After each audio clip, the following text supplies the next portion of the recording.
So in general, there are some terms that we need to know the difference between. If you had me before, we've talked about it before. So race and ethnicity and culture. So in the human race, how many separate races are there? 3. Exactly. And what would those be? Black, white, and Asian. Perfect. So what if I'm Hispanic? Where do I fall? Right. Depends on where I live. It truly depends on where I live. I can be, I can speak Spanish and live in like, Central America, especially like the Guam, the Peru area. Many of my clients who live there will have that Asian descent. They're a little shorter sometimes, more flatter face features, maybe smaller eyes. So there, at some point, there was when the Chinese Empire was taking over, they kind of went through South America. So definitely, there's a South American, there's a Asian influence in those areas. If I live in Spain and speak Spanish, what do I look like?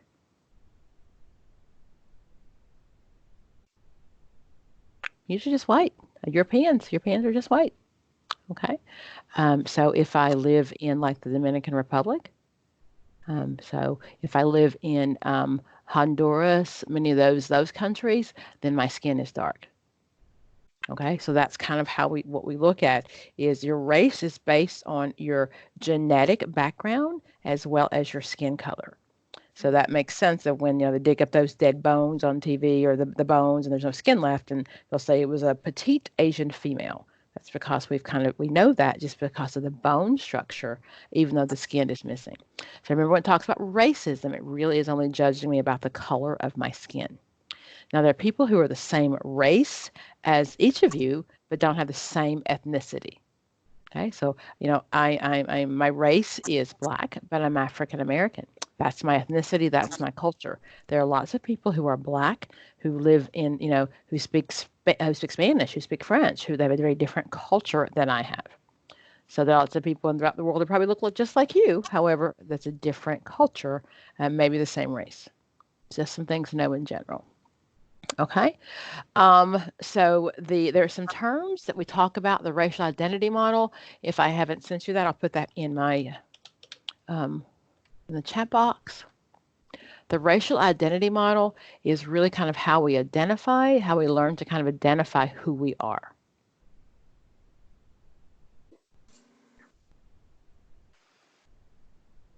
Okay. And am I sharing my screen? Can you see? Yes. Yes. Perfect. Okay. So that's just the kind of the stages of racial identity. And it's divided up into 3: people of color, biracial, white people, and then integrated model. And if I've shared with you, if you've had me before, I'd really never read the white people model. It just it didn't appeal to me, so I've never read it. Then as teaching it to my students and really for the test, I've recently read it. So I'm proud of myself. I've stepped out of my comfort zone there. But in general, so those are some terms that you need to know: pre-encounter, encounter, immersion, internalization to commitment. There's some terms in general also at the bottom there. It talks about assimilation, separation, marginalization, integration.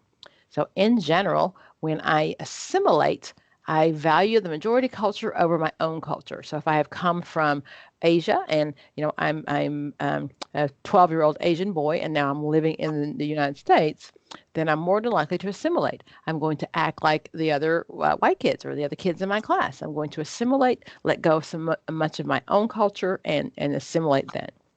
I've seen a test question that talks about a little boy who is of Asian descent, and he begins to talk back to his mother at home. Okay, that is assimilation because in a typical Asian home that would not happen. That is certainly not okay. Okay, so accommodation is when you just accommodate, you add a culture to your culture. So as parents have probably accommodated, they began to add the European, the Western world to what they do, but at home they may still really practice many of their own practices or their own belief system. They may dress, they may eat their indigenous food. So that's what accommodation looks like. Marginalization are people who move to a new tradition, but they have let go of both their own culture and they have not accepted the new culture. So they're very much marginalized. Okay. Ethnocentric, that means that I think my ethnicity is the best, whether that's my American ethnicity, whether it's my African American ethnicity, whether it's my, if I'm Jewish, whatever that is, I believe that's the best. And almost everyone is ethnocentric. We think we're the best. I live in the South right now, and oh my goodness, don't you let somebody come down here because you're a Yankee, because we think, that the Southerns, well, they think the Southerns are the best. So everyone has their own belief system. Okay, so just some ideas of kind of what that looks like. I will also tell you there is not a test that is free of diversity. There's just not one. Okay. Um, Okay. So when you're taking the test, remember you are middle of the road, blonde-haired Sally Sue who lives like the middle of the country. Okay. So don't take into account your own system, your own belief system, any of those things. All you're going to do is really follow kind of what's going on with the other, with the mainstream. That's what you're looking for. Okay. Okay, questions. I'm going to do some questions, of course, and we'll talk about some of the answers. So I want to just make sure that you chime in for me, okay? Don't make me just talk to myself for an hour and a half. Okay. So then I know you had time to look at this one. I'll make it a little bigger there. I'm going to start with number 2. The positive culture value that express the idea of machismo. What is that? Is that masculinity, family, provider, and protector, power and control, or cooperation? How would you describe machismo? Give me a beep in there. Shout it out loud or put it in the text box. I think it might be 1. Masculinity. Yeah. Okay. 2. It is 2. Okay. I think many times us as non-Hispanics, we think if someone's got machismo, that's the man of the family, and he's mean, but that's not true. They see it as a very the provider and the protector. That's their job. I am from Miami, South Florida, and a lot of my children's friends, before they could come over, they had to ask their dad. Okay, and that wasn't because dad was being mean, but his job was to protect the family. Okay, and just in general, when you're working with the family, many times mom will not make those decisions. Okay. In addition, what is our fastest growing population in the United States?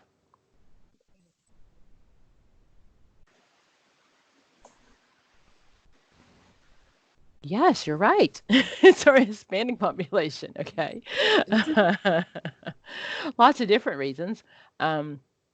In general, and again, when we talk about in general, that does not apply to every Hispanic or Latino. That is so not true. So just know that it is something that that just so an idea. So when you take the test, that you're not coming from your very American viewpoint. But many of our Catholics, many of our Hispanic people are Catholic, and many that's using the rhythm method, or as I would call it, the guess method, because I'd be in real trouble. Also that many times it's viewed as love and power.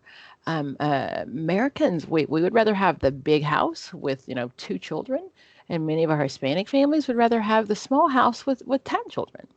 So it's just a different value system that many of us have. Okay. What about number 3? And I think we've probably all gone there. When an interpreter is needed to conduct a social work interview, the least appropriate person is probably the child of the client, a relative, an untrained interpreter, or the agency staff member, such as a cleric or maintenance worker. Who is the least appropriate? How come? Because it's first of all, they're not like an interpreter at all, and then it's the clerk or the maintenance worker. Okay. Is there some kind of brief of confidentiality there? Yes. Yeah. So exactly. So at all possible, we also shouldn't use the child. And I know many agencies do. But if we look at the history, if we look at especially our Hispanic families where he's machismo, he's the man, and you're having the child translate, that's quite dehumanizing for many of our clients. So, and also in general, when you're talking to a family, if it's someone who's interpreting for you, the interpreter sits beside you and you speak directly to the client. So whether that's a language issue or you're having someone do sign language interpreting, you're going to speak directly to the client, make eye contact with the client, and then the translator is beside you. Okay. Number 4, empirical research on diagnostic patterns has historically demonstrated that African American clients with the same symptoms as white clients will often be diagnosed as what? Less severe, more severely, the same, or it's irrelevant, not important. What do we think? 1, 2, 3, oh, Bahar. I'm guessing, but I'm gonna say 1. I don't know. Yeah, I don't think less severe. So, I'm sorry. I heard you just saying, you said less severe. Are you both agreeing 1? Is that where we're at? I said 1, yes. Okay. I said 1 too. Why?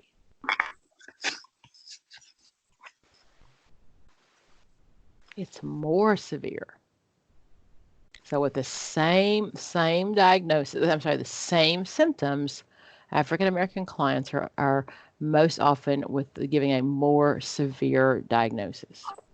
Okay, so research findings repeatedly show that African American clients similar with symptoms that are diagnosed with more severe mental illness than whites. Okay. In general, we've seen some research also that talks about our kids, that many times those same behaviors in a child that is the majority population may get a oppositional defiance diagnosis, where children of color end up with a conduct order diagnosis based on the same behavior. Because many times we're measuring behavior on what is acceptable in middle America, and not taking those different cultures into account. Okay. Pam, Yeah. a question. So back on number 4, would it be more severe because of the culture of the African Americans, maybe with resources or being taboo in that area? It doesn't have to. It's not about the African American populations. It's more often with the doctors who are diagnosing or the therapists who are diagnosing. Oh. Okay. So in general, African Americans, again, generalized, so we're a louder people, many times more flamboyant, not as quiet. That's part of the African American culture. So some of those behaviors would be seen as more severe, especially ingrained in the African community as many religious beliefs. So a white client who has religious beliefs, who maybe is not as vocal or as important about their religious beliefs, would be more acceptable. But an African American man or person who says, yes, the Holy Spirit talks to me, or this is what I see, this is what I feel, many times they're then more diagnosed with like a schizophrenic disorder or psychotic disorder. Okay. Does that make sense? Yes. Okay. It's more of kind of not fitting in what the mainstream looks like. And yes, as a rule, African Americans, Asians, and Hispanics are less likely to come to therapy. That's a big no-no, and we're not going to talk about it. It's just don't do that. We are definitely seeing some improvement. That's not a test question, but definitely seeing some changes there. Okay, number 7. The search committee for a new associate director has found a highly qualified and capable woman candidate and is conducting the final interview. The director of social services, commenting on the woman's advanced pregnancy and in the demands of the position, asked her how she'll manage childcare if she's offered a job. Illegal, ding, ding, ding, ding. But she responds and says this is a personal matter and not an appropriate question. How should the committee respond to her? How should the committee regard her response?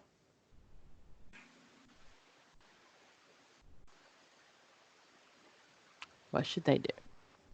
Apologize for Four. Exactly. Okay. That is illegal. You cannot ask those type of questions.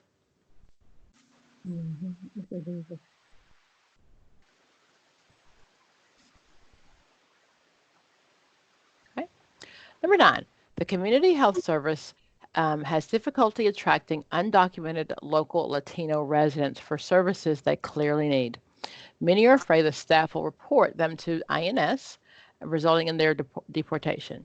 Concerned about rampant communicable diseases, the center has charged the social department with coming up with a solution that brings patients to the center. The strategy that has the greatest chance of success. So they've got a lot of undocumented Latinos. There's a concern with a rampant communicable disease. So that is something that is passing quickly through the in the area. Repeat. Okay. So the greatest chance of getting this out there, advising the local ethnic newspaper, hire Latino residents who can visit community members, ask local schools to refer people for medical services, for health services, or do offer outreach and medical services. I'm going to silence somebody. I hear lots of feedback. C, ask schools to refer people to health services. Why? 2. 2? Either way, you're going to have to explain it. So it doesn't matter which one you pick. It's going to explain it. I said 2 because you said everyone likes people that looks like them. So if you hire local Latino residents to visit the community and do case findings, and then it's also providing confidentiality that they will not reveal the person's identity or immigration status. You got it. That is the correct answer. It is 2. Okay. So ask local schools to refer people for health services. I don't know. What's the problem with that?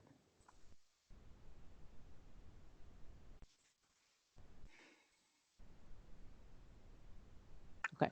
So are my schools often Latino? No. Okay. So, if my kids, a message from my kid's teacher and she tells me that I should go to the health department, is that a problem? I'm probably not going, right? And I also, because all the population may not have school-age children. Good one. You're absolutely right. Okay.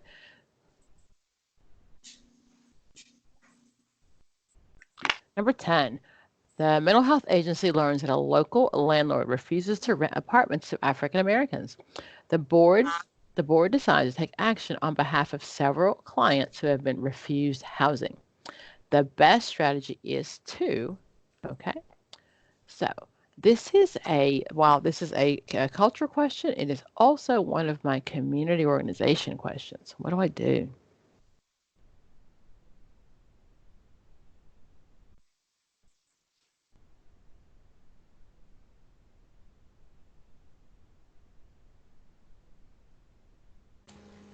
Would it be number 2? How come? First of all, guess I'm gonna rule out. You wouldn't sue the landlord for damages because they're trying to come together as a group to figure out the best action. I don't think you should publicize the landlord's behavior. That's not going to help the situation. Okay, let's go back. So tell me what before. Okay, the mental health agency learns the local landlord refuses to rent apartments to African Americans.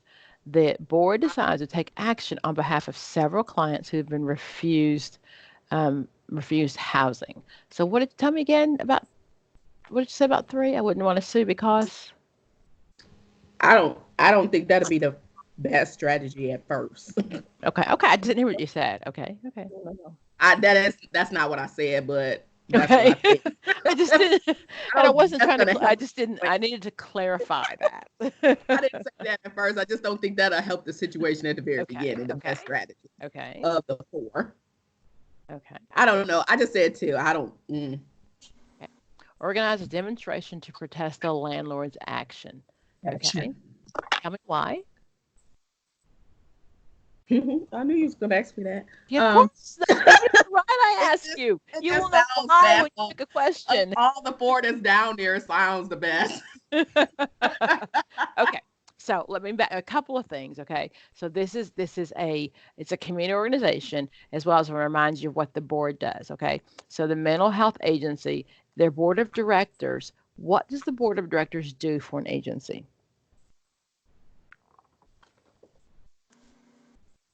Everybody always tells me funding. Do they write a check? No, no. Some of them might, but maybe like $50, maybe 100. They do not fund the board. I just want to make sure you understand that. They do help with fundraising, but when it comes to the board of directors, it really is about their main job is to hire and fire the CEO. They can work on policies that are happening in the agency. But they rarely have anything to do with the daily activity of running it. Okay. But this board has decided to take action, which is fine. Okay. So why would they not just do one? It's illegal.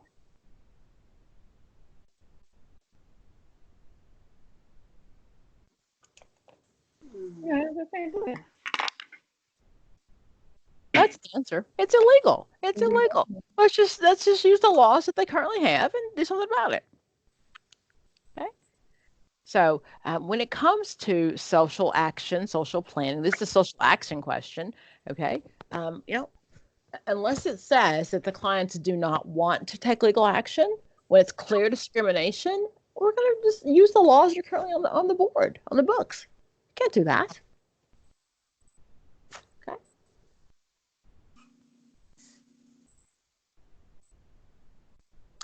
11. Two concepts that address the cultural university and the cultural specific are. Anybody know these terms?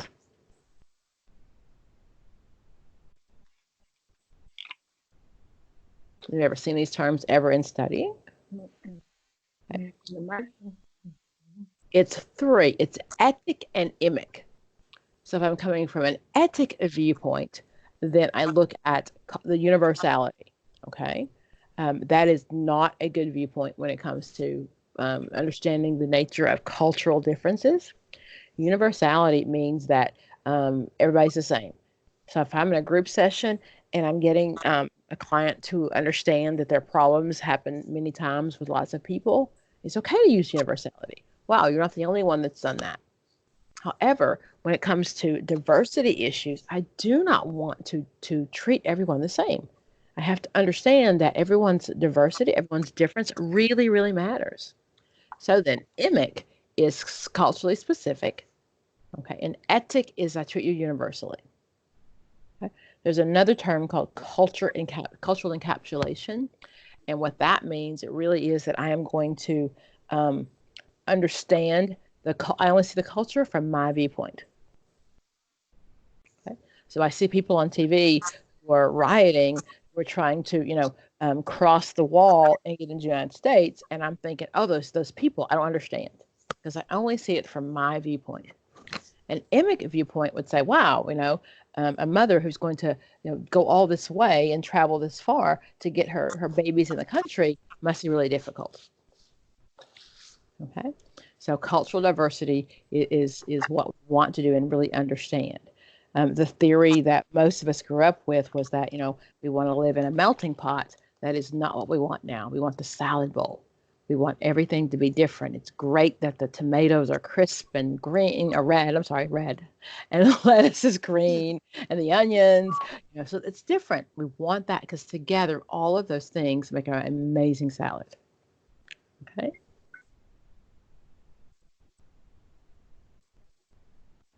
Number 14, a example of cultural practices that could not be accepted or tolerated by U.S. law is what? That could not be accepted or tolerated by the U.S. law. So this question is about when we have clients who have come to our country and then they still practice many of their own beliefs. Okay, so if those are against the U.S. law, we that's still not tolerable. So which one of these would be against the United States laws? Number 3. Exactly. Exactly. Sorry that happened in your country. However, we do not do that in this country. And if they allow their 14-year-old daughter to marry, then we're going to definitely, charge them with child neglect, child abuse, something. So remember that with the questions, okay? So we really want to we want to value your culture. We really, really do. However, your culture cannot violate the laws of the United States. So yes, I understand that this is how you beat your child when you're in your country. I understand this is what you did in your country. However, here we respect that, but that you cannot do that.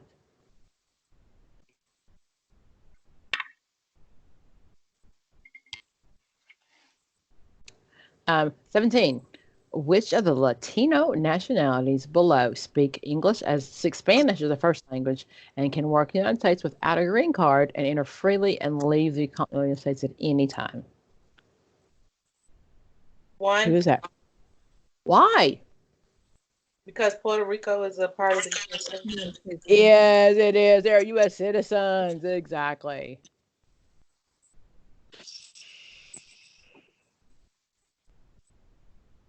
Okay. So then, number 20, a common psychiatric diagnosis found among Southeast Asian clients, particular Cambodians, is what? Post-traumatic stress disorder. What is it? Number 2. Okay, how come? No, number 3. It's number 3. Number 3. Number I 3. ask you how come either way. It's number 3. I mean, it's number 3. Okay, so think about this. Okay, so what happened in Cambodia? I don't know, what is it now? What was the Vietnam War? 30 years ago, 40 years ago? Mm-hmm. What was going on? Cambodia is in Vietnam. So, the Americans invaded. That's the war that most people come back from. We didn't respect the people who'd been in the military. Okay. It's post-traumatic stress disorder. Mm-hmm. Okay. And that just has to do with a lot of what was going on at that time in the United States. Mm-hmm. Does anybody know 21? Anybody people know Santeria?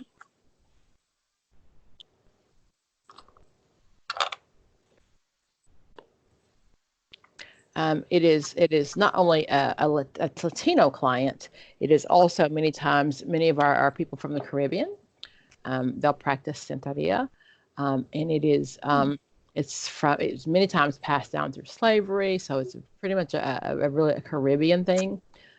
Sometimes they say it's voodoo, but it's a very popular in areas with lots of Caribbean population. So in South Florida, if there was someone of your family who was going to maybe go before the judge, sometimes you would find like chicken blood in front of the court steps of the courthouse.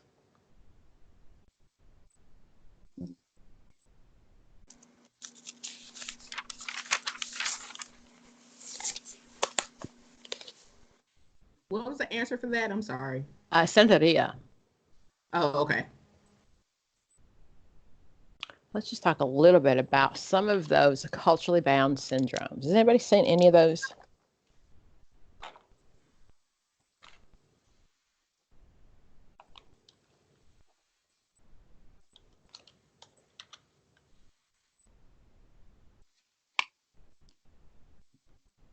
So the DSM, it actually was in the 4. We've seen more in the 5, but culturally bound syndromes are things that you will see with people who really just are of a different culture. I mean, there's a couple ones I've seen a few times. Okay, I've seen. Let's see here, Ataxia nervosa. Okay, so that happens in the people of the Philippines, and it really is just kind of a nervous attack of your nerves. DAT is a South Asian, and many times men are difficulty getting erection. and they believe there's like something going on. There's some pee in there. The pee and the semen are kind of mixed together, but they'll say, "I got that." That's a pretty common one. There is it's brain fog. That one. I've seen that one. So you'll see that a lot with our Nigerian students. Just kind of we've studied so much, you've done so much, you've had to study. You're just tired. Your brain is just tired.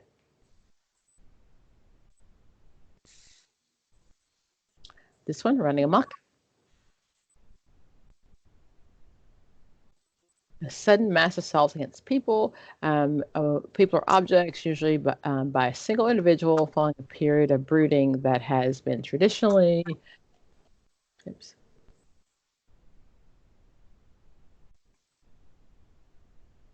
Traditionally regarded as something that happens in the Malay culture. So amok. I always think of like a chicken with its head cut off. He's running amok. Those are those culturally bound syndromes. So if you see those are just, we're still going to, the goal is that you're aware of them. And it'll say, a client who is in this country has come to the United States and he has this. So that's what that means. 22, the model minority notion is applied to Asian Americans. It is seen as compliant to the strong family values, high level of commitment to personal achievement in school and work. It is problematic because, why is it problematic? And I think that one of those stereotypes we often hear or say, because, those Asian students were just so smart.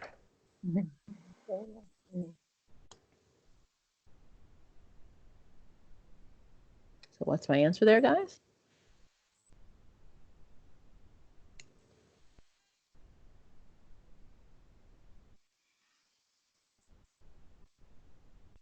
I'm just guessing. Is it 4? Stereotypes are morally wrong, irrespective of their subject. That is not it, but good guess. I read it wrong. I thought that said normally. 1. That is it. 1. Okay. It sets unrealistic expectation for all Asian Americans. Okay. So just in general, some history regarding, especially China. China is very much a socialist government. I'm sorry, not a socialist government. It's a dictatorship. It's very much, they're in charge. Everything is. I promise you, we know more about what's happening in China than the Chinese do. So it's very much censored. They don't have like Google or YouTube. They have something they can use inside, but they don't have open access to internet like we do. So college is free. There's no charge for college. You can't buy your way in. However, you have to get in based on your scores. So, and there's nothing in between. So either you're, you go to college or you're like a street cleaner. So parents start from day one, making sure their kids get into college. Okay, so here, if you don't get in, we can, you can get the community college, or if mom and dad have enough money, you can, get in wherever you want to get in. It doesn't work that way. And testing starts as early as middle school to determine whether or not you're on a college track or not. And even once you get in college, you don't have the say-so of where you'll go. So a lot of, people will then, I want to be a doctor, and you could have never left your village and you're sent to, Beijing, a major city, to be a doctor. So yes, education is highly important, but it's not because they're really smart. It's because of life. I mean, yes, they're smart because they study harder, but life and death depends on it. There's no in between. Okay? Just kind of get rid of that stereotype that, oh, they just love to study. They just want to have a life.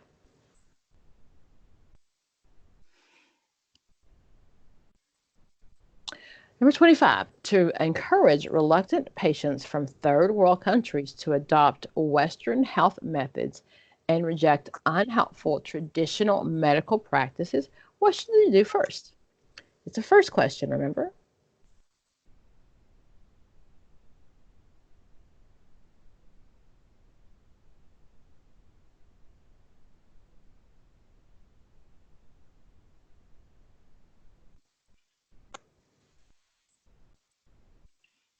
Would it be 2? You know what comes next, right? Because I guess with Western health methods, too, would arranging for them to be seen in their home first would kind of meet them where they are and make them feel more comfortable. How's that going to address the Western medicines? Because we don't usually do home visits for. I wish my doctor would do a home visit. Yeah, I was just guessing. So rule out. Same thing we always do. Rule out and go to the question and then prove it. Okay. So the answer to this one, and that this is a culture question, so you just may not know, but the answer is. Anybody else want to guess? One. Take a tour of a health facility with the patient. No, the answer is to try to convince. Is it the oldest or the youngest? The oldest. The oldest. Why? Because they're the head of the household. And Exactly. The hierarchy. Exactly. Third world countries. If dad says so, or mom says so, grandma says so, it's okay. Okay. Convincing the youngest won't get me anywhere because the boy, you don't know nothing. Okay. You'll see lots of questions about the use of Western medication, and we really want to incorporate non-Western medication. So you'll see questions about Native Americans, and when it comes to their beliefs, we do not want to. The ethnocentric American way is not always the best. We want to really work within our belief system, yet keep the client safe. Okay.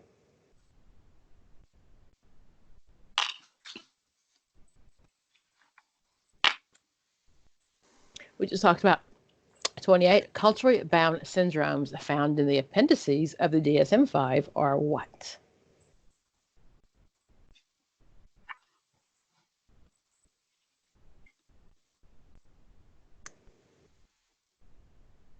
Culturally bound syndromes, what are they? Are they two? Why?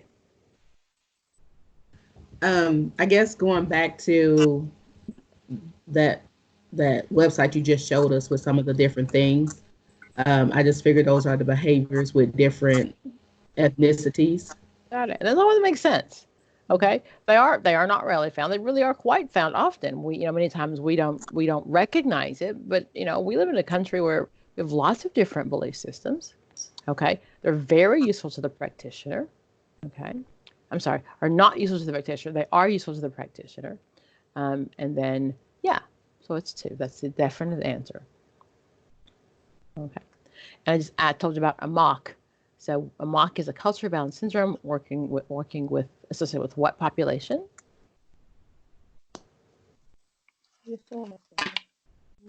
My Southeast Asians. Okay. When it comes to Native Americans, tell me some things that you know.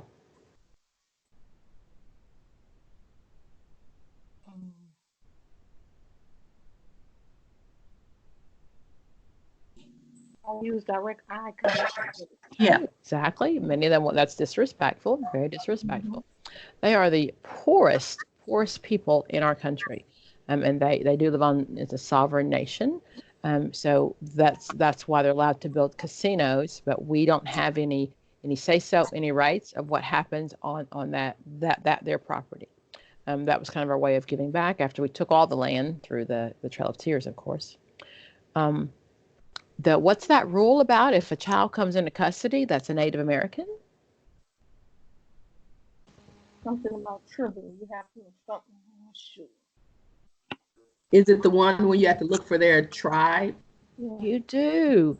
So we have to make sure that we contact the tribal leader. Okay.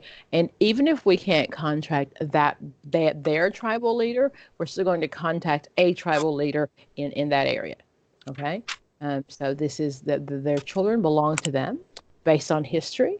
Again, where the Trail of Tears, when we came in and we decided, that the Native American children needed to learn the white people's language because, we're very ethnocentric and white people are always best.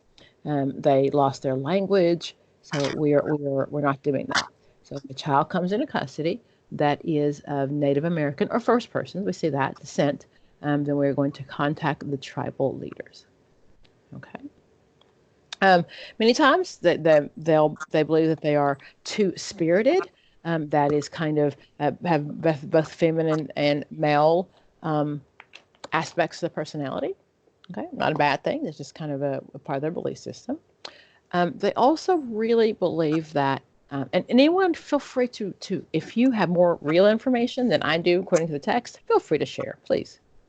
So they many times are very much part of nature. They certainly don't differentiate between themselves and a tree or themselves and the property. They are in tune. They're part of their environment. Okay.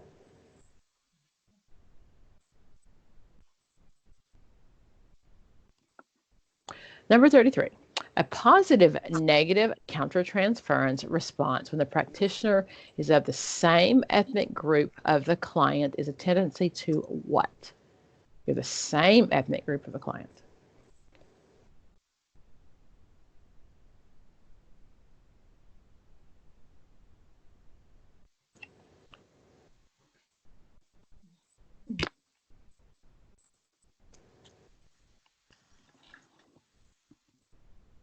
Projection, Tell me why. because you're projecting your negative thoughts on the client. So how's that different than one?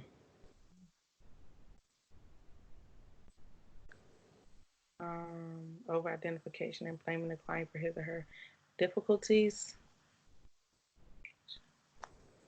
What would be over identification?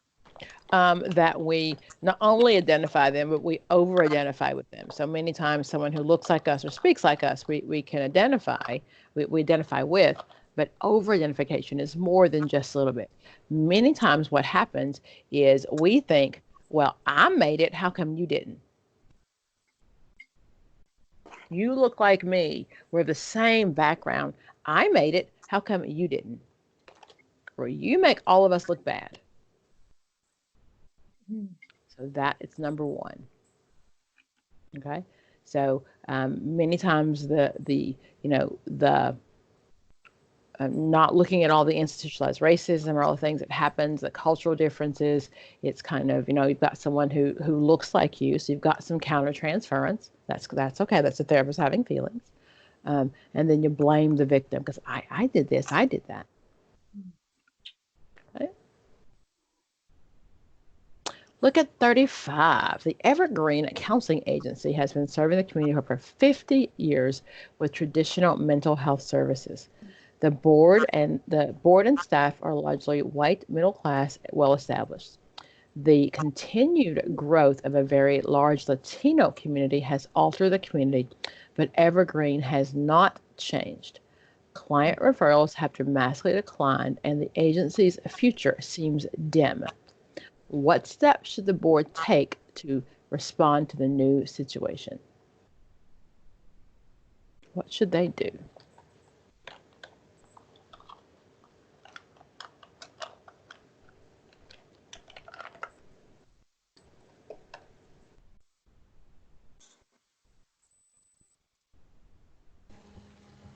Would it be 3? You know what comes next? Don't be afraid to answer because I'm asking what comes next. Come on. Either way, I'm just going to ask you to explain it. I just want you to not memorize. Understand. That's the difference.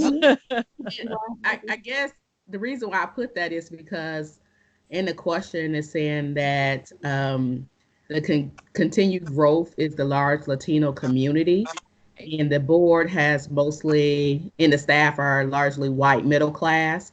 Okay. So to have the board or to have the agency increase and don't go dim, you probably need to put more Latinos on your staff and your community. I don't think you want to replace the board, though. I'm sorry. That's different than your board. Okay. Okay, so if you want Black staff or Hispanic Latino staff, that's different than your board. Remember, your board members are volunteers. There's like 5 or 6 of them. They don't have anything to do with the day-to-day practice of the agency. They might help with your mission statement and your goals. Okay, but on the board, would that help me? It's number No. 4. It's number Number 4. 4. Tell me why. Board should review the missions because they need to review the missions and operations so they can change the program and include the Latino. Exactly. They've been operating the same way for 50 years. Shouldn't they update it anyway? Yep. It's probably time to change. Okay. So let's look at our missions, our operations, and then everything else will fall into place if that's our new mission statement. Will it not? If we purposely seek out to really increase the Latino community, then are we not going to hire more Latino people? That would be the plan. We would make our and to be culturally competent in the waiting room, I'm going to have Latino magazines. I'm going to have, directions or things written in Spanish. I'm going to hire someone to answer the phone who speaks Spanish. And all of those things would really have our mission statement, our operations, and all of those things if we really want to kind of create a difference, make a change. Okay. 36. Breaking the cycle of oppression involves what?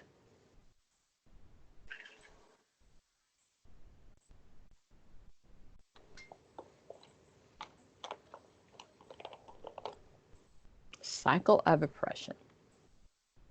That cycle of oppression really means the cycle of poverty or the cycle of feeling as being the minority, because, your grandmother did and my mother did and all those things, we continue that. So how do we break that?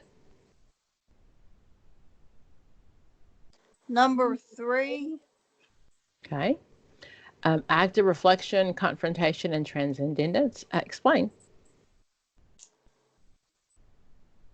Well, they would reflect on what they've been doing. The client? Let's see. Breaking the symbol of oppression involves. You're right. You're absolutely right. Yeah, I'm just trying to think of it. You're right. Okay. So active reflection, that really is kind of looking back I'm not my mother, I'm not my grandmother, and kind of, looking at making some of those changes. Confrontation, and that's really confrontation of kind of what's happening in the real world. In transcendence, that's actually Maslow, that's his highest level of need. We don't see that a lot. That really kind of looks at self-acceptance, and looking at my self-image, and then looking at things I can change to break that cycle of oppression. If we wait for institutionalized change, how long are we going to be waiting? Oh, forever. Exactly. We're still waiting, okay? Our grandchildren, our great-grandchildren. So Right. institutionalized change definitely will take much longer than looking at what I can do.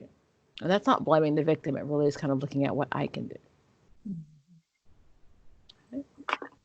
37. The culturally competent practitioner, when confronted by a client of an ethnic, racial, or social group unfamiliar to him or her, would.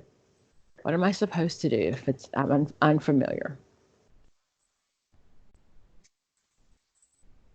Transfer the client. Never the right answer. Never. You're always the best. Always. Okay.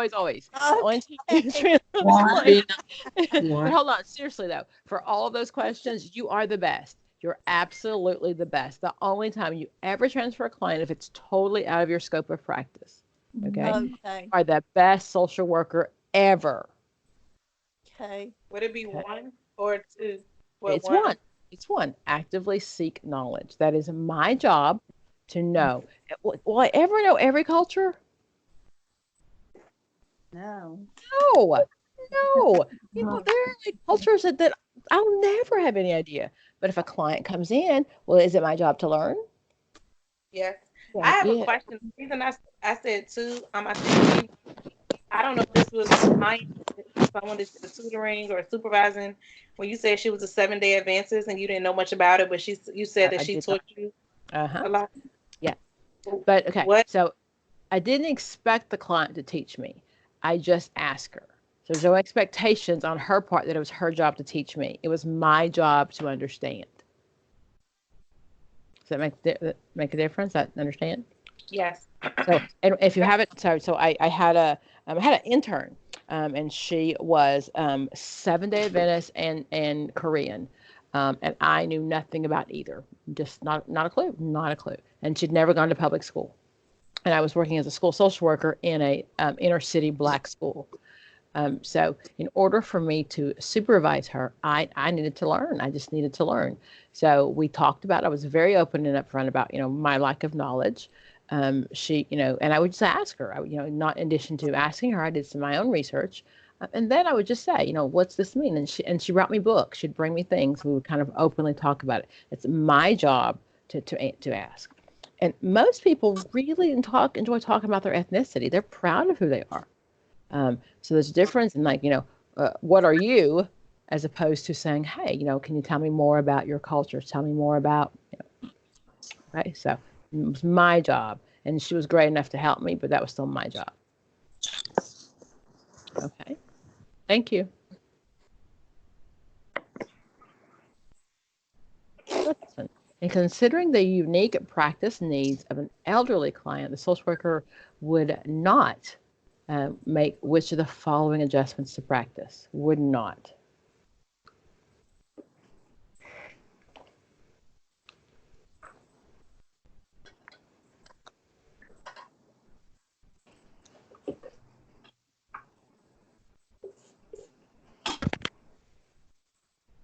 Rule out.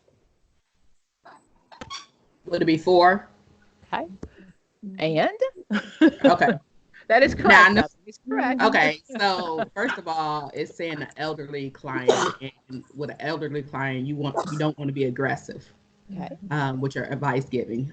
With elderly clients, they attention spans may be shorter, so you may do more frequent visits, shorter sessions, and many times they can't get out and about, so you probably want to go into their home. You got it.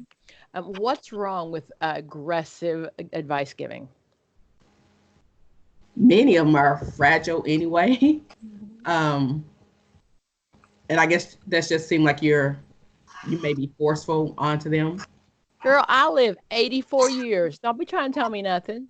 Right. Okay, exactly, right? I mean, I've got this 20-year-old who's come to offer me advice, and I've gone through all this stuff.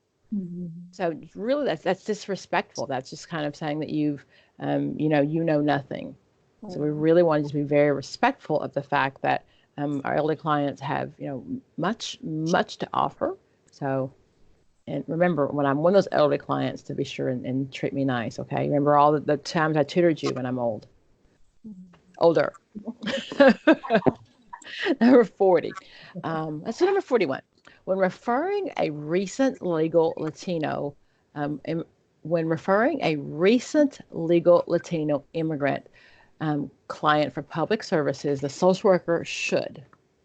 He is a recently legal Latino.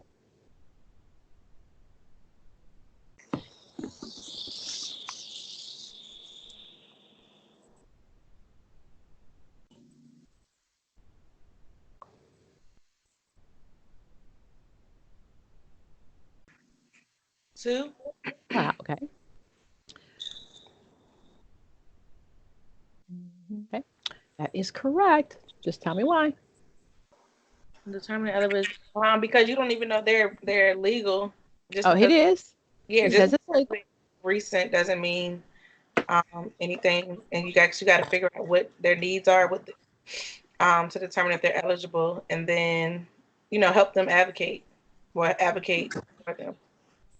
Okay. The answer on that one is actually 1. Okay. So I'm going to coach the client about what to expect to facilitate the referral by calling the welfare department and ask the client to call back after filing. So he's recently legal. So he's probably still a little bit hesitant about whether or not he qualifies. Okay. So the question is seen often. So if I'm here illegally, what do I qualify for any social services? No. I do not qualify for any federally funded social services. However, I may qualify for many of our sanctuary cities do have special funds for people who are here legally. Okay, so it depends on the city. So the question is then,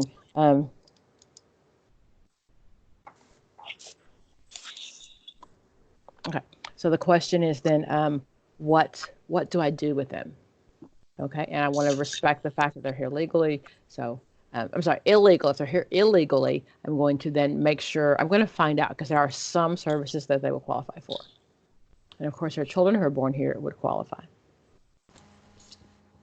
Pam, for that question, can you go back to it? And Uh-huh. I guess I'm just trying to make my own. Okay. Okay, so number two, would you not do that because I mean you don't know if they're going to be legal or not? I'm just trying to figure out why it. I mean, I guess one, but Okay, so why? the determine eligibility before making a referral, what they're looking for is, do you know that since he's legal, will qualify for assistance? So he's going to determine eligibility. The agency will determine eligibility either way, based on income, based on means. That they'll determine that. But if I'm referring someone, then my assumption is that it says they're legal. Okay, so then I'm just going to send them on where they need to go. They want to know, do you know it's okay that we're legal? That's what the social work board is asking for. Okay, thank you. Okay.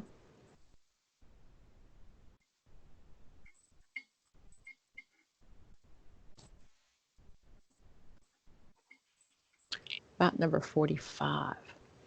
A Nicaraguan immigrant receives a notice to appear at the office of the INS, fearful of government authority because of his experience in Nicaragua. The client reveals to the social worker that he lied on his immigration status. And if the lie is discovered, the client may face prosecution or deportation. The social worker's first responsibility is to, guys, and give me 1 second. I'm going to run right to the restroom. I'll be right back.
Okay, sorry about that.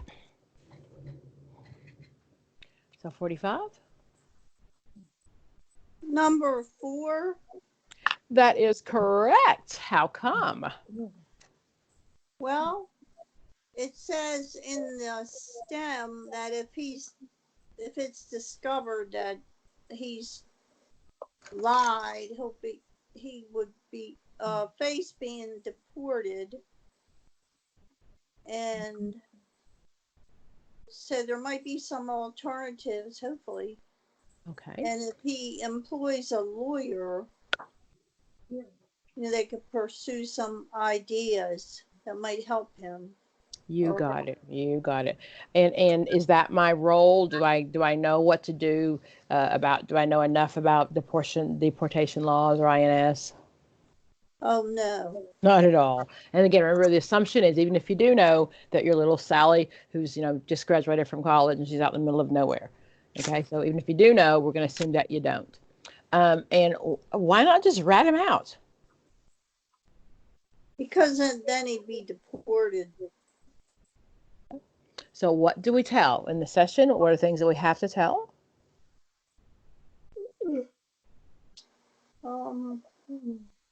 Only thing you'll tell is if it's harm to self or somebody else. You got it. You got it. Okay. So then, if he tells me that, that's something that I'm going to keep confidential. What if he tells me he committed a crime? What if he tells me that, you know what, I killed a couple of people? What do I do then? Keep it confidential. What? How come? You're right, but how come? Because Because it was that last time. oh, go ahead. Okay, but, honestly, so if someone's in imminent danger, right? Okay, if he tells me he's going to kill some people, then I have to do something. Okay, but if he tells me that he's already killed somebody and no one's in current danger, then it doesn't mean that my records won't be subpoenaed by the court. And if they're subpoenaed, what am I going to do?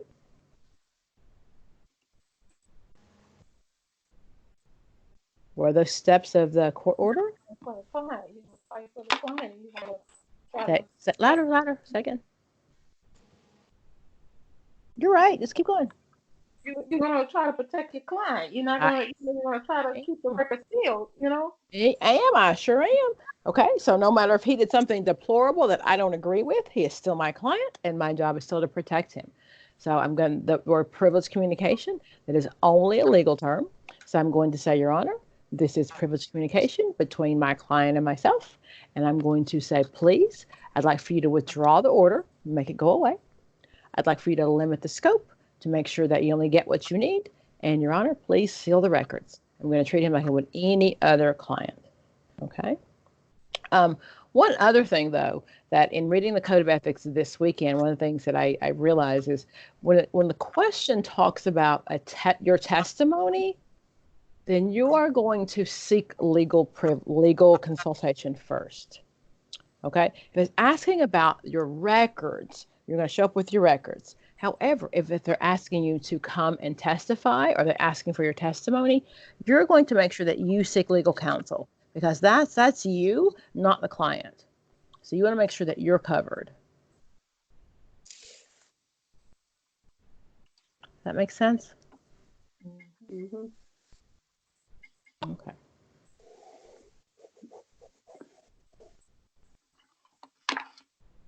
Okay. I think we've seen something like this before a couple of times. A 12-year-old Muslim girl and her family immigrated from Egypt 2 years ago.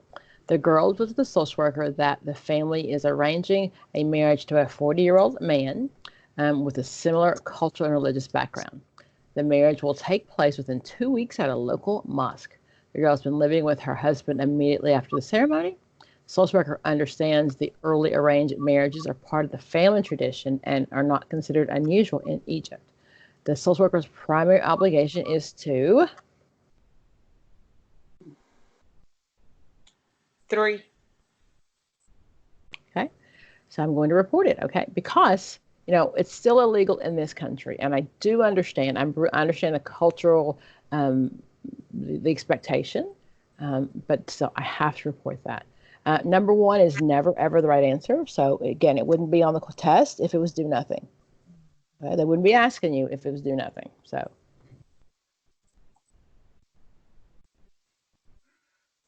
Okay.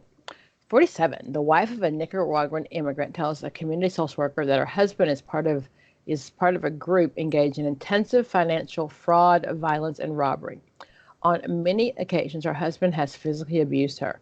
She is fearful for her own safety and that of her children and claims that her husband is indifferent to the pleas to end the criminal activity. Moreover, she knows of his plan to kidnap the child of a local businessman. The social worker's first step should be to what?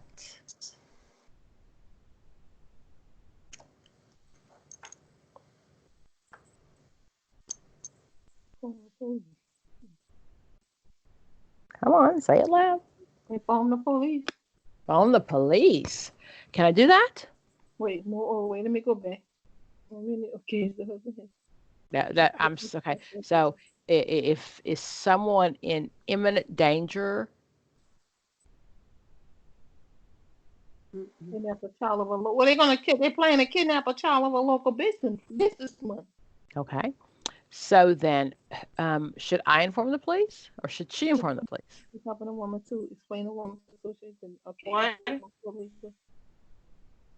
One, explain to the woman that social agency, you know that's not it. Can do nothing. Oh no, that's That's not never the right answer. Never, never, never. They wouldn't be asking us but to do nothing.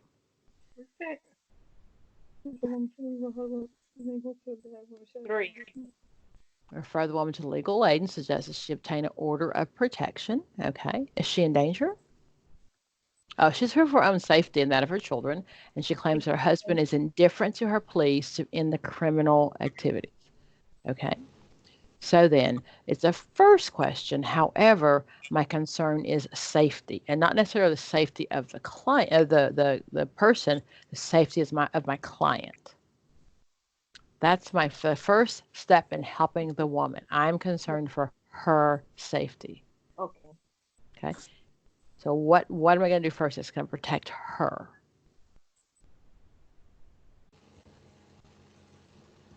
About 3. Yes, Rob, 3. You got it. That's exactly it. Urge the woman to leave immediately and go to a battered woman's shelter with her children and then report the kidnapping to the police. Exactly. Perfect. If I inform the police, what's going to happen? If I don't get her safe and I just call the police, It may happen. Oh yeah, but yeah. he's gonna kill her. He's gonna kill her.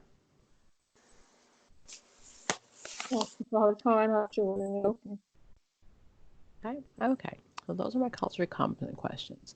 A couple of things I just want to go over. I had some people who tested this weekend, and some things that I sometimes forget. Let's look at ataxia. Ataxia and aphasia. You guys know those terms? They're medical terms that sometimes we end up seeing on the test. Ataxia has to do with your muscular system. Sometimes we're looking at some maybe a stroke or Parkinson's or something like that. That's ataxia. And aphasia has to do with your language.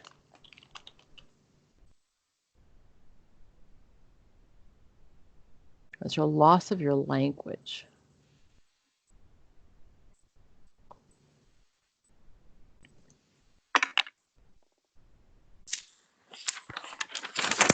Okay, so that's aphasia. And I've seen my student told me this weekend, and I've heard it before, and I've seen it in some of the studies. So let's make sure that you guys know those terms. Anybody seen those before? My other test takers? I've seen them on TDC. Okay.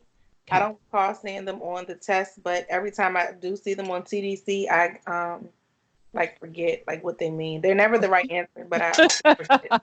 So aphasia has to do with your speech. Okay, so you have trouble speaking or you have trouble understanding. So imagine you've had a stroke or any kind of brain trauma, and those words don't come out right, or you can't understand what someone's saying to you. That's aphasia. Okay, and then ataxia has to do with your gait, your walking. And then sometimes I've seen agnosia. Okay, and that has to do with your memory.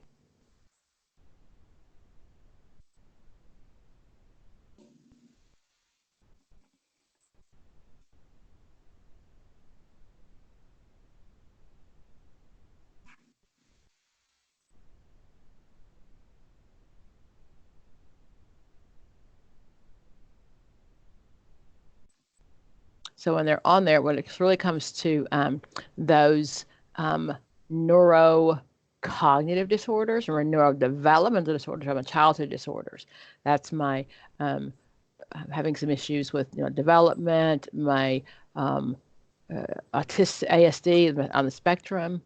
So when it comes to the neurocognitive disorders, then I'm looking at those words.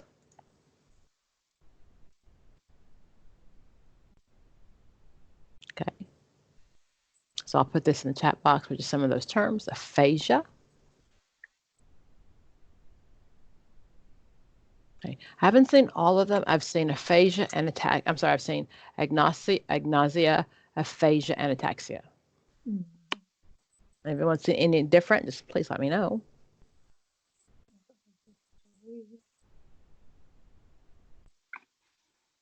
What's the last one? I can't see it because of my icon. I don't know how to get my icons out of the. Agoraphobia, the loss of ability to write. Okay. Agraphia.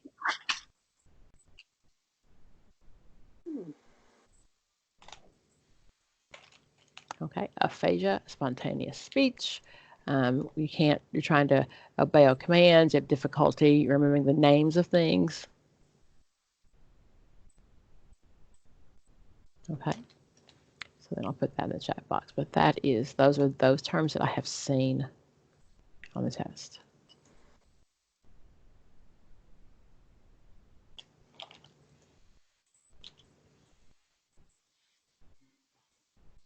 Is that what? Pam, are you putting all three of them? I am.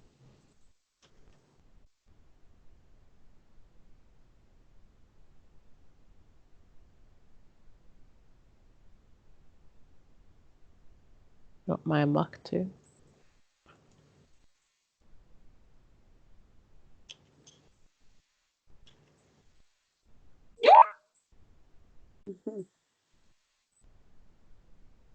Did I put that in there already too? Racial identity.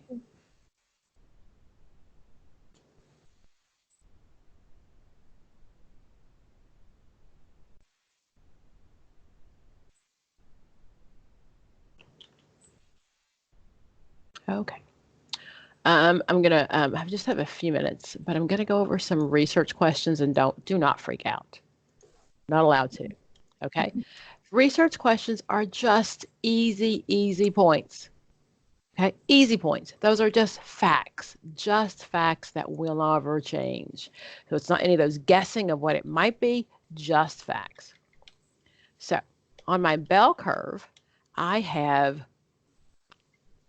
3 standard deviations. What are those? The mean, median, and mode. That is my central tendency. That's exactly what that is. So if the mean, median, and mode all line up, that is a central tendency. That is if there were 100 people in the world that everybody got together, there would be 68% in the first standard deviation. There would be 95% in the second standard deviation and 99.75 in the third standard deviation. Okay, those are just facts that will never ever change. Okay, so if you see a question that says, what is a second standard deviation? And so to be honest, they're like 68 point something or 95 point something or 99.75. So you can go up either way. The test might sometimes say it's 96, but it's like 95.7. But those are just facts, just facts. Okay, so you're not guessing. You don't have to know what they are. I mean, you don't have to memorize. I mean, you have to know them. Just know them. Remember, you had high school algebra, yeah, and a little bit of research in college. So then, what's my mean? The average. You got it, the exact average. Take the number up and I'm add them up and I'm going to divide them by the number. What is my mode? The number that's repeated more than once. You got it. So if my mean, median, and mode do not line up, my mode is always going to be the highest point.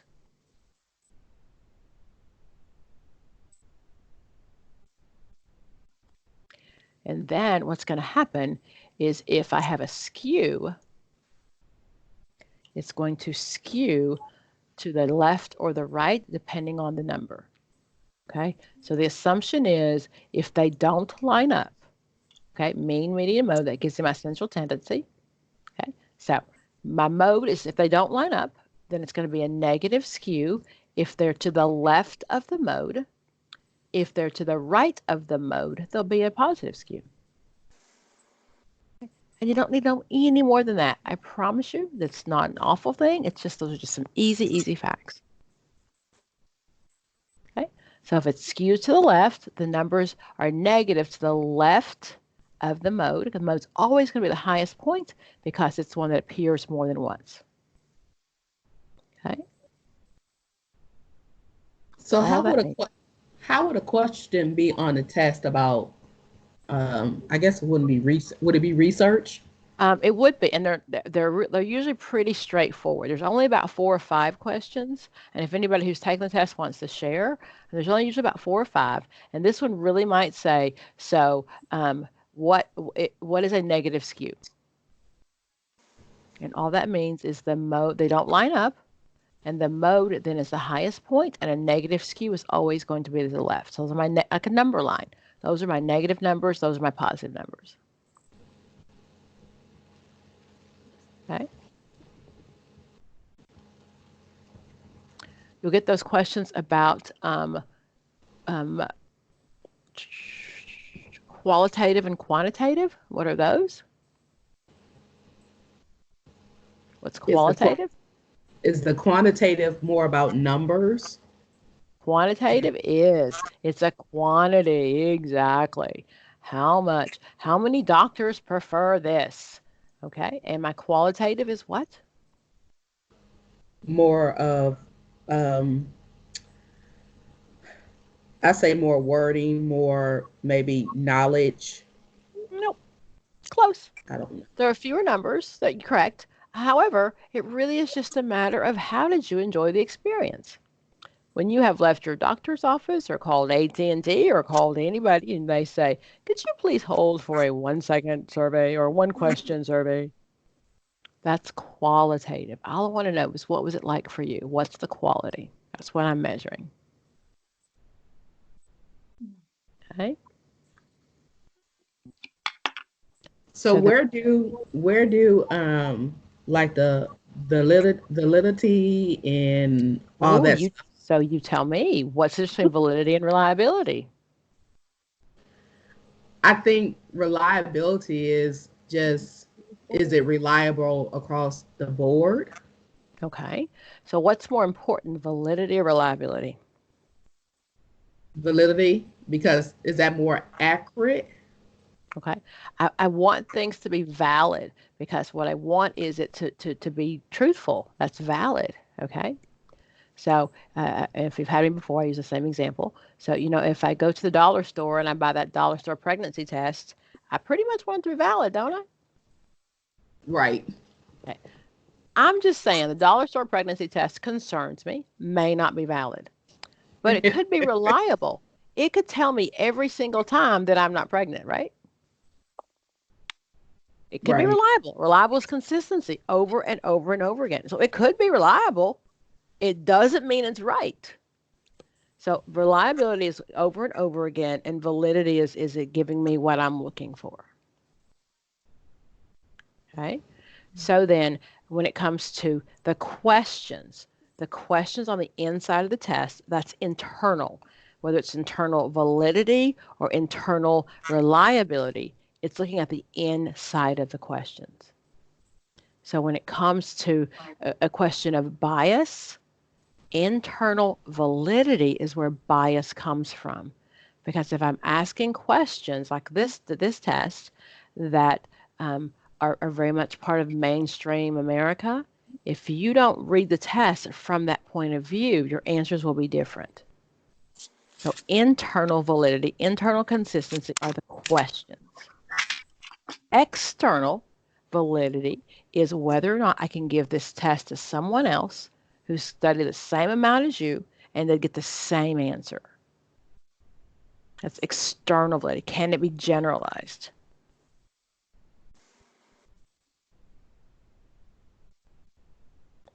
Okay.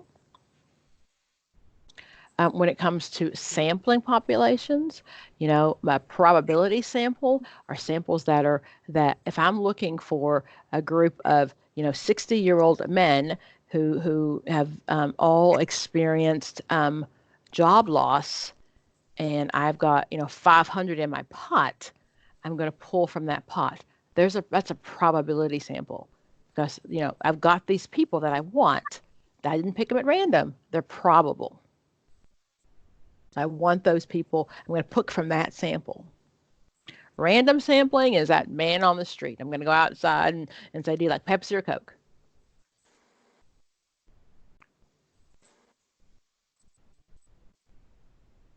Okay.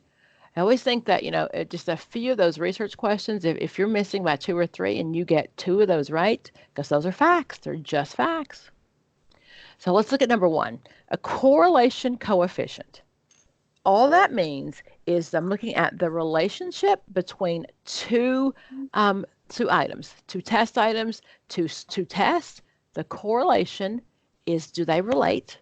Coefficient is the number. What number tells me how close they're related? -1 or +1 is perfect correlation. It can be a negative correlation or a positive correlation, but it matches perfectly. That's perfect correlation. Okay. 0 is no correlation whatsoever. They're not remotely related. They doesn't make any sense. I can't use it. Now, if we look at the number line, so we're going to go down negative or down positive. So 0.90, 0.80, 0.70, 0.60. Whether I'm going the other way, my negative 0.90, negative 0.80, negative 0.70. So the highest I can get is 1. That's my perfect measure. What's plus or minus doesn't matter. The lowest acceptable score is 0.70. If it's below that, it is not a close enough correlation for me to accept that as a relationship. So correlation, relationship, coefficient, number. That's all that means. So look at number 1. A correlation coefficient that is not possible is what?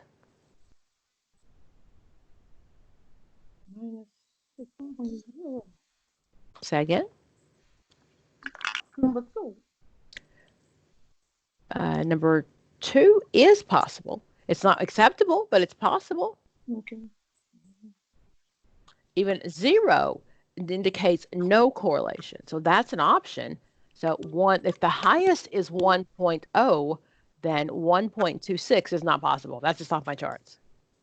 And the highest is 1.0. Say, ask me that again.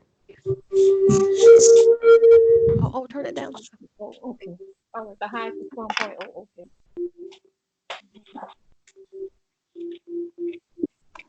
Okay. So then let's go down and look at, okay, so sometimes you will see that this is the same thing as the Pearson R. I know. So the correlation coefficient is the same thing as that Pearson R. Okay, so look at number 6. The closer the R value gets to 0, then what? I'm going to have to mute somebody, guys.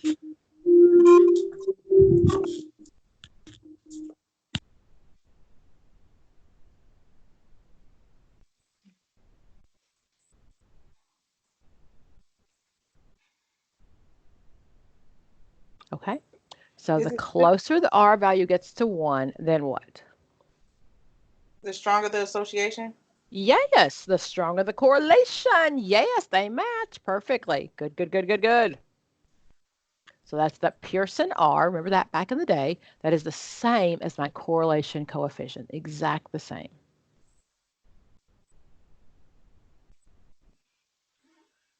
Okay, look at number 15 then. The highest degree of correlation is what? Of those numbers, what's the highest?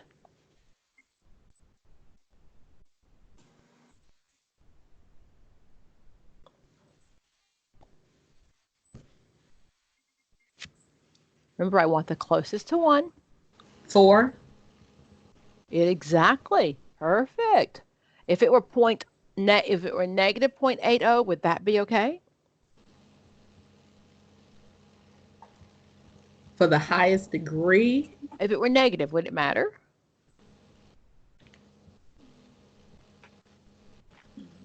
It would not. No. It would not. It doesn't matter if it's -1. Exactly. It does. Exactly. Perfect. Doesn't really matter if it's exactly. God, good, good, good. Not that hard. See, I promise you, your teachers made it seem so awful.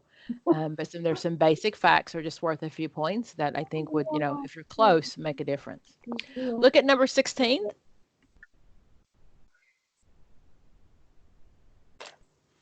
One. You got it. You got it. That's why I'm going to use frequently. Let's go look at number 14. Do you want to know those terms?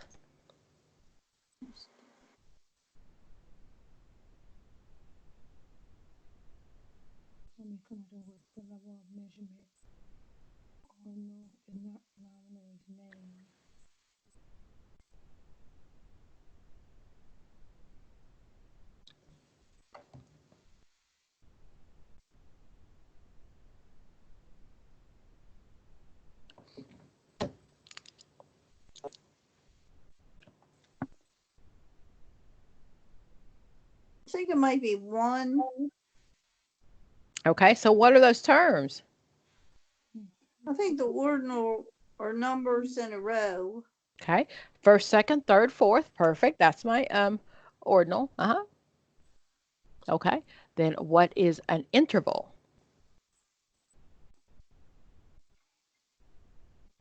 Just guessing, maybe it might be like 2, 4, and 6 every 2. You're close. An interval like is broken up? repeat. Is it like times or things that are broken up? I know, like in the gym, Yes. we're doing things in interview. Yes. So every 30 minutes, every 40 minutes. Okay. Exactly. That's exactly what that is. Okay. So then what is my ratio?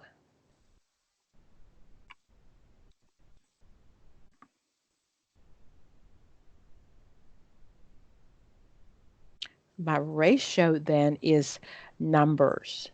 They're numbers. So I like to gamble. So can gamble in a ratio where I will say I'm going to go down and I've got $20, and when my $20 is gone, I'm done. That's a ratio, a number. My interval is okay. I'm going to go to the casino. I'm going to spend an hour. That's just an hour. That's it. I'm done. Okay. So my nominal is the one that has no numbers. Nominal is sex, age, gender, things like that. No numbers. Okay. So the one that's the least, it gives me the least information or is the least accurate is my nominal, because numbers always give me more information than other categories, correct? Mm-hmm. Okay, so the least one is my nominal. Okay, what was the answer to this one? What did you tell me?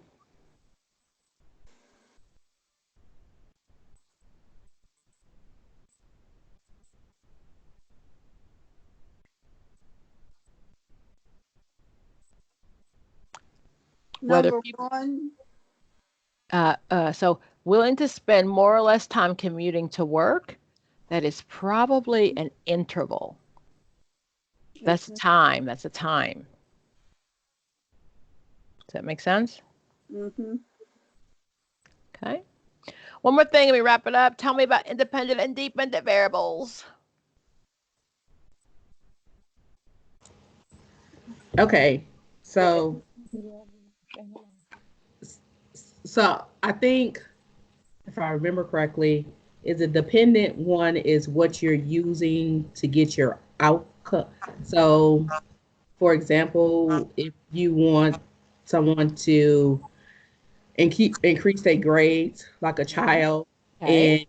and you have them study another hour a day, would Okay. that be the dependent variable? And then the outcome would be the independent variable.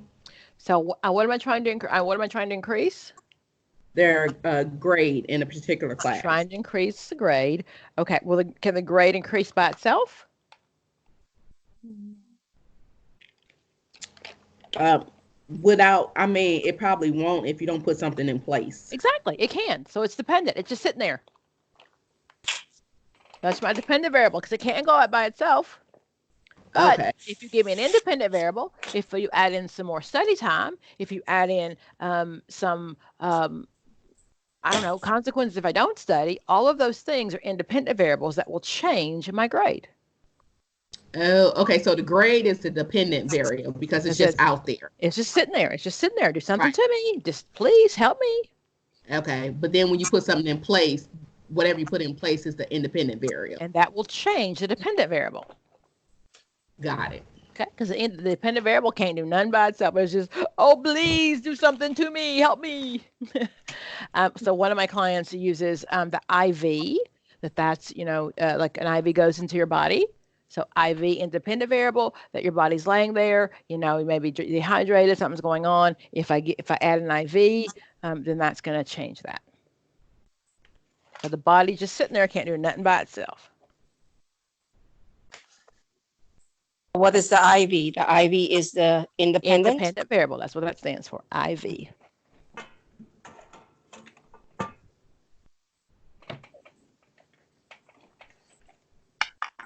Okay, guys, I'm going to wrap it up. I do have a student who's coming next week. She just passed. And she'll be here next week, I believe, to chat with you, to answer any real life questions that you may have. And I ask you again, all. I'm going to stop recording there, guys.